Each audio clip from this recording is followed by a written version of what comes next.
Olá, aqui é o Paulo Bonfim. É um prazer, uma honra estar falando com você hoje e espero que você possa aproveitar ao máximo essa palestra.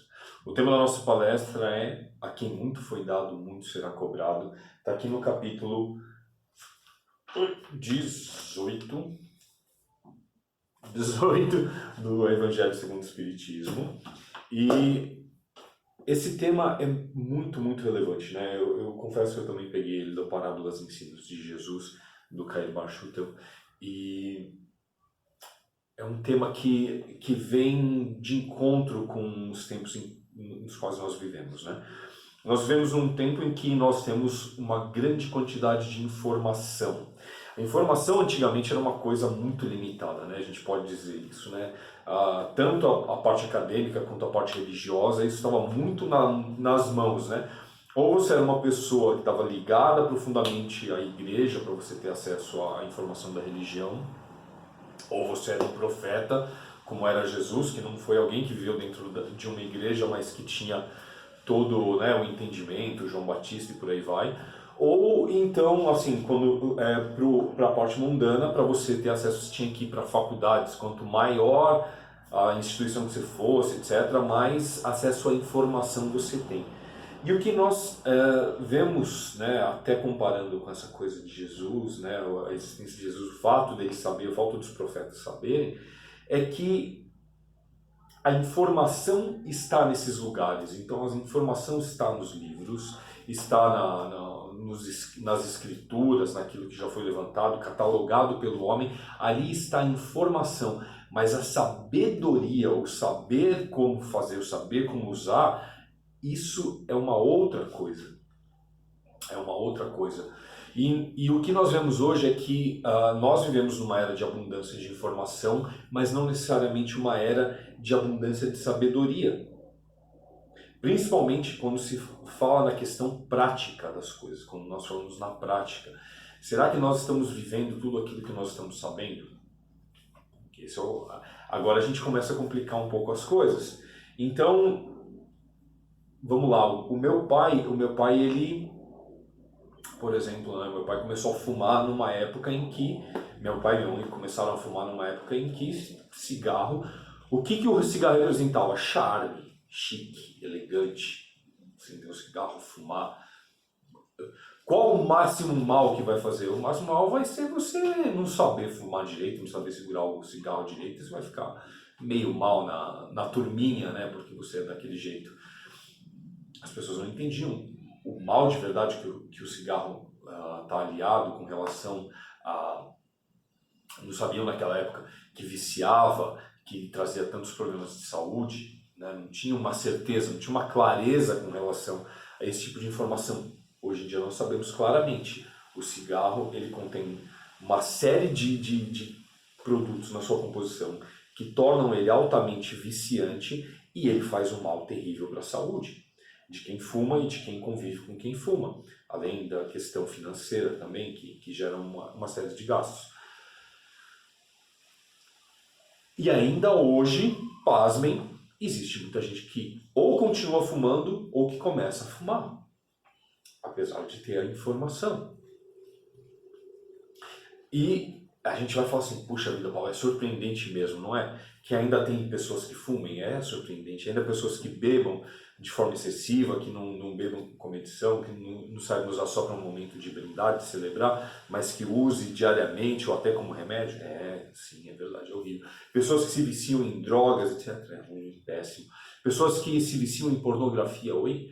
Pornografia? É, pornografia. Tem gente que é viciada em pornografia. Teve um autor famoso americano, Terry Crews, que ele veio ao público falar que o casamento dele, a vida dele quase acabou porque ele era viciado em pornografia, né? Prostituição vicia, alimentação vicia, comida vicia, açúcar vicia. E são uma série de coisas que fazem mal. Essas coisas em excesso fazem mal. Muito mal, muito mal. E enquanto nós olhamos para isso, e muitas pessoas podem falar assim, Paulo, mas eu não sou uma pessoa que faz exercício, eu sou uma pessoa que não come mal, eu como salada, né? Meu prato é um brinco e tal. Talvez a gente se coloque nessa postura de, puxa, mas eu sou uma pessoa, etc, etc.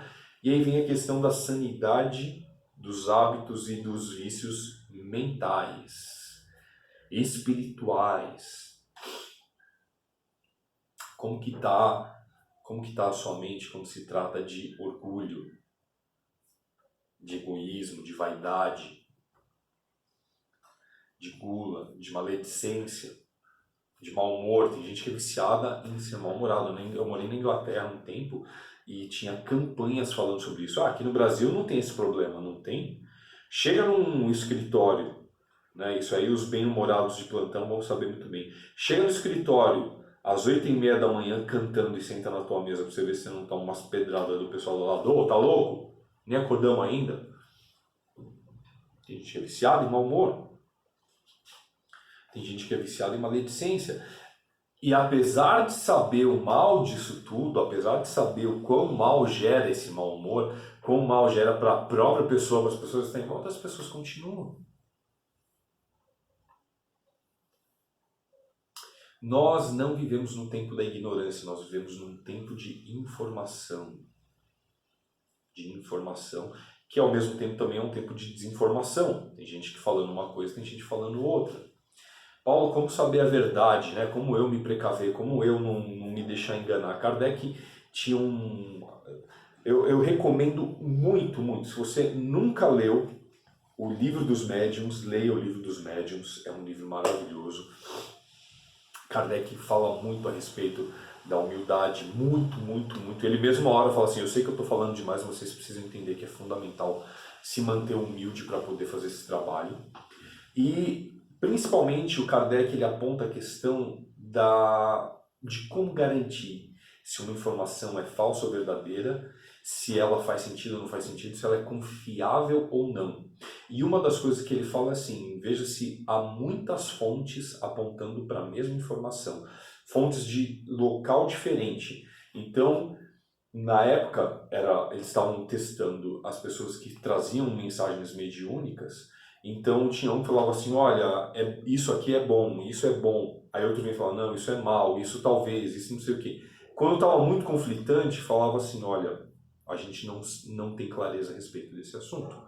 Quando tinha muitas fontes falando que uma coisa era boa e algumas dizendo que era não, eles se baseavam nessas muitas fontes, que entendia que essas muitas fontes estavam entendendo. Claro que também existia uma outra coisa que era testar os médiums, ver a moral dos médiums, conhecer os médiums, se eram pessoas de bem ou não que estavam trazendo as informações. Os médiums mais levianos traziam informações mais levianas. Olha as tuas fontes de informação. Você está procurando notícia num site de deboche, pode ser que você não consiga as melhores notícias. Pode ser que você esteja se informando mal. Paulo, e o que isso tem a ver com a quem muito é dado, muito será cobrado? Nós estamos vivendo num tempo de muita abundância. Hoje em dia, qualquer pobre tem muitos mais recursos do que um rico tinha à sua disposição um rei tinha à disposição na Idade Média. Imagina, se um rei quebrasse uma perna, o terror que ele tinha que passar num médico. Hoje em dia, por mais que você tenha que esperar na fila, no SUS, no hospital público, ainda assim os procedimentos são muito melhores, né? Só o fato de existir anestesia é uma grande coisa. Então, assim, nós precisamos entender que nós vivemos nesse tempo e que cada vez menos vai ser dado para a gente essa desculpa de eu não sabia. Eu não sabia. E essa desculpa ela se torna pior quando, na verdade, a gente está jogando eu não sabia para debaixo do tapete. Porque a gente pode mentir para os outros e falar assim, eu não sabia que isso daqui era errado. E sabia. E eu falar que, né? A gente vê muito isso. Eu não sabia que o fulano fez tal coisa. Putz, aí chega a prova, mas você sabia sim.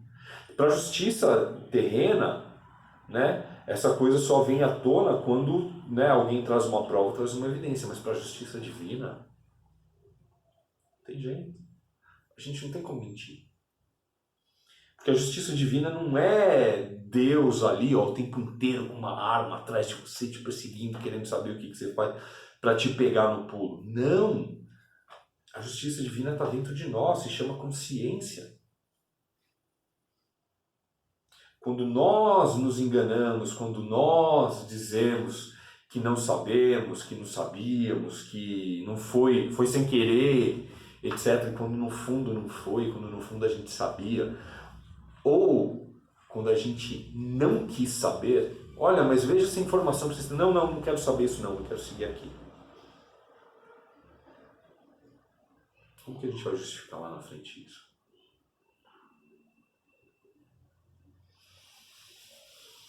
Quando a gente está vivendo um tempo que nem a gente está vivendo de pandemia, por exemplo, agora, nesse momento, nessa época, em 2020, nós estamos vivendo uma era de pandemia, de muitas pessoas morrendo por conta de uma mesma doença, um número absurdo de pessoas com o mesmo tipo de problema. E tem gente falando que não, mas... ou querendo desinformar, ou querendo levar as pessoas para o mesmo lugar. Jesus dizia, quando um cego guia outro cego, os dois caem no buraco. E quão grande foi aquela queda.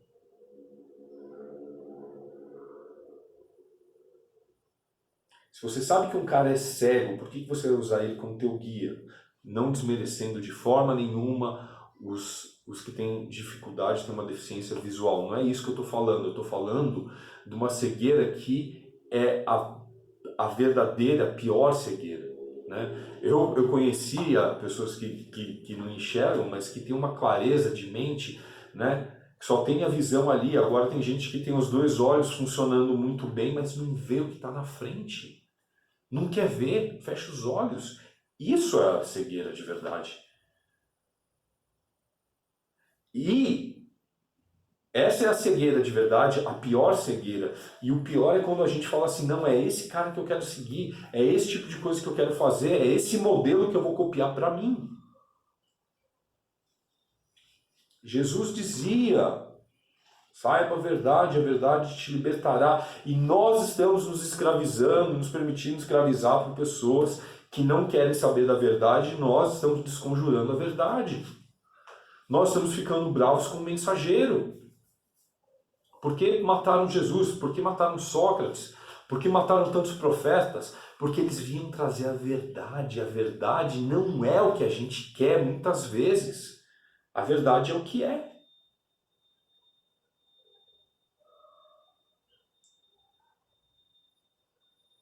A verdade é o que é. E se nós não nos deixamos receber a verdade, absorver a verdade, doa ela o quanto doer a quem doer, nós não vamos nem poder falar assim, putz, mas eu não sabia, você não quis saber. Paulo, mas eu não suporto, por que a verdade é tão dolorosa de aceitar? Orgulho, egoísmo. Quando você se acha mais importante do que os outros, quando você acha que você não pode estar equivocado, quando você acha que você tem que estar sempre certo, e que se você não estiver certo, você não presta, e assim você começa a julgar as outras pessoas, você julga a si mesmo. Mas quando você dá uma chance para a dúvida de falar assim, olha, eu muito provavelmente não sei tudo, não tenho todas as respostas.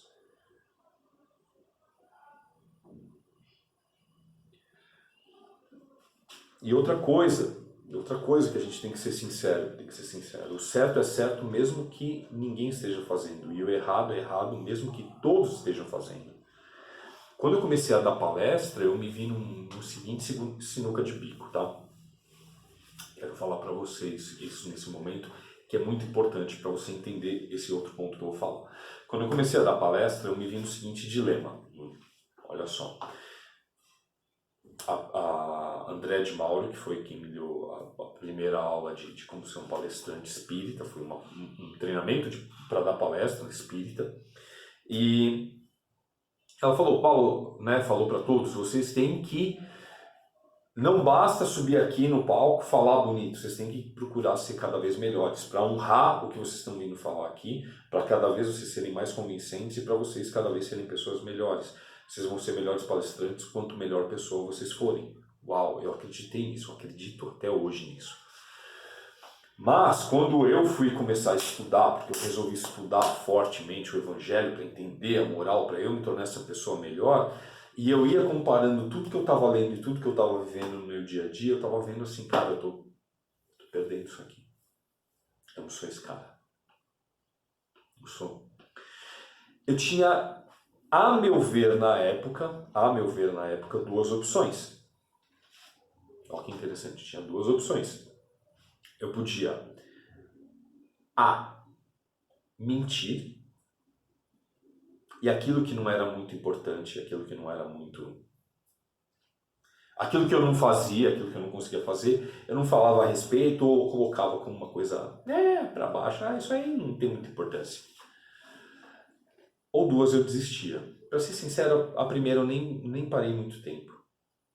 Mas a segunda eu pensei muito forte em parar e desistir. Porque eu pensei, eu estou sendo hipócrita de subir para dar uma palestra e eu não tenho moral para falar dessas coisas, não tenho moral para chamar as pessoas para fazerem essa coisa que eu não sou capaz de fazer. E eu estava disposto a desistir. E eu vi nessa época chegou para mim um e-mail com um caos do Chico Xavier. E nesse caos acontecia que tinha um jovem palestrante que estava querendo desistir de dar palestras porque ele estava se sentindo hipócrita, porque ele não conseguia viver tudo que ele estava ensinando nas palestras. Eu falei assim, familiar, o que será que fala isso aqui? Deixa eu ver. E aí eu fui ver sobre o que se tratava e li essa história. E o Chico, quando ele soube isso, o palestrante procurou o Chico para falar isso para ele, o Chico virou para ele e falou assim, olha, Emmanuel está aqui comigo e ele pediu para te perguntar se o feijão que você comeu hoje foi você que plantou.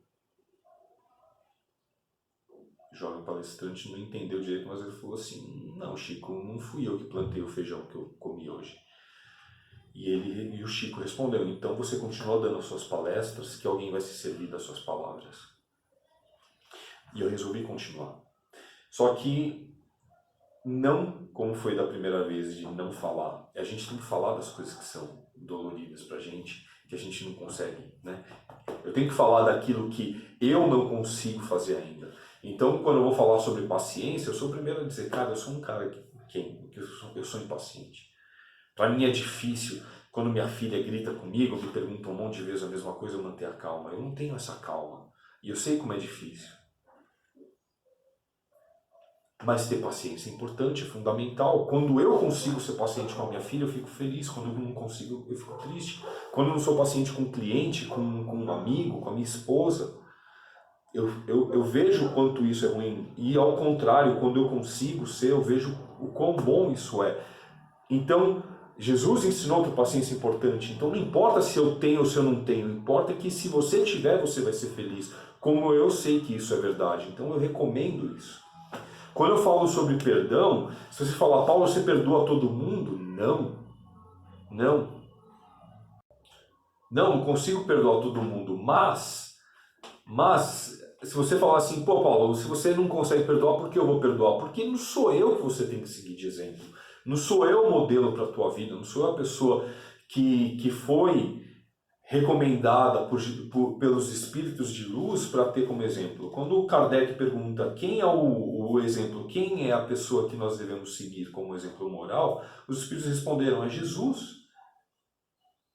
Então, ok, o Paulo não consegue ainda perdoar todo mundo, mas Jesus conseguiu. Quando bateram na face direita dele, ele deu à esquerda. Quando ele estava pregado na cruz e olhando as pessoas xingando e gritando e maltratando ele falou, Pai, perdoa, porque eles não sabem o que fazem. E todos os outros que trabalharam, agiram, viveram dessa forma, as pessoas que foram pacifistas e acreditaram e seguiram a sua mensagem, conseguiram coisas altamente relevantes, conseguiram de verdade transformar o mundo. O Paulo aqui, esse palestrante que vos fala, também estou procurando ser uma pessoa melhor para poder transformar o mundo. Eu gostaria muito que o mundo fosse um lugar melhor e eu sei que o mundo vai ser quando começar comigo, cada dia que eu colocar em prática algo para eu ser melhor. E quando você colocar também. E não dá mais para a gente tampar o sol com a peneira. Cada dia menos dá para a gente dizer eu não sabia. Cada dia menos dá para dizer, mas não é comigo. É comigo, é tudo com a gente. É tudo com a gente. Não é o dinheiro que vai poupar a gente de certas coisas. né? A gente olha para ir para fora, para o mundo, para o que está acontecendo. Tem gente, sabe, que ninguém sabe quem é morrendo, gente famosa morrendo, gente rica morrendo, gente pobre morrendo.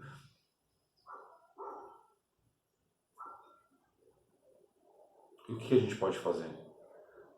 Fazer o melhor com o que a gente sabe. Respeitar quem não quer. Respeita, não quer saber, não está afim. Te respeito, fica aí você com a tua verdade, ok? Mas eu tenho esse entendimento, eu preciso cuidar. Preciso cuidar da minha família, preciso cuidar das pessoas, preciso apoiar isso aqui. E quando você tiver ok para isso, a gente te acolhe também. Esse é o caminho de uma fraternidade maior, esse é o caminho de uma irmandade que Jesus chama o reino de Deus. É isso que os espíritos iluminados fazem o tempo todo com a gente. Eles sabem o que precisa ser feito, eles fazem o que precisa ser feito, e eles estão olhando para a gente falando assim, e aí, quando vocês vêm para o lado da gente? Quando vocês vão fazer o que vocês têm que fazer? Quando vocês vão fazer o que vocês foram aí para fazer? Né? A gente veio na Terra, não veio a passeio, a gente veio para viver melhor com as pessoas, para perdoar, para amar, para compartilhar boas bênçãos. E quando a gente começar a fazer isso, mesmo de verdade, quando a gente começar a viver essa vida maravilhosa que a gente pediu para vir ter aqui nessa terra, as coisas melhoram, o mundo melhora. E a gente vai poder falar assim, putz, eu sabia que ia ser assim, sabia que ia ser bom desse jeito. Caramba, como era tudo que eu queria, que isso fosse bom de verdade. E está sendo. Né? Então, eu desejo para você, nessa vida, que abrace cada vez mais a verdade. Não importa se você consegue ou não colocar em prática, não importa se está fácil ou difícil para você, mas abrace, essa é a verdade, esse é o caminho que eu estou buscando, eu ainda não estou lá, mas eu estou caminhando para lá, um passo de cada vez. Tem muita coisa para a gente melhorar e esse é o caminho da perfeição intelectual e moral que o Espiritismo mostra que a gente tem que alcançar, mas a gente só vai conseguir aos poucos, um pouco cada dia, um pouco cada dia. Tem que colocar em prática, tem que aprender e colocar em prática. A informação está aí, está solta, o conhecimento, a sabedoria é viver aquilo que você aprende. Viver aquilo que faz sentido, que está de acordo com essa moral maravilhosa e com todo o entendimento que a gente pode ter. Tá ok? Desejo para você uma ótima semana, que essa semana você possa colocar alguma coisa em prática que te ponha mais perto de viver bem com as pessoas com quem você convive. Começa perdoando alguém, começa orando por alguém que você tem dificuldade, começa dando um beijo numa pessoa que você ama e que essa pessoa está meio chateada com você e você fala assim, ó, me desculpa. Coisas pequenas, mas as coisas que fazem verdadeiramente sentido para tornar o mundo melhor, tornar a tua vida melhor, tornar você mais feliz e quem você ama também. Ok? Um grande beijo, um grande abraço, fica com Deus, tudo de bom.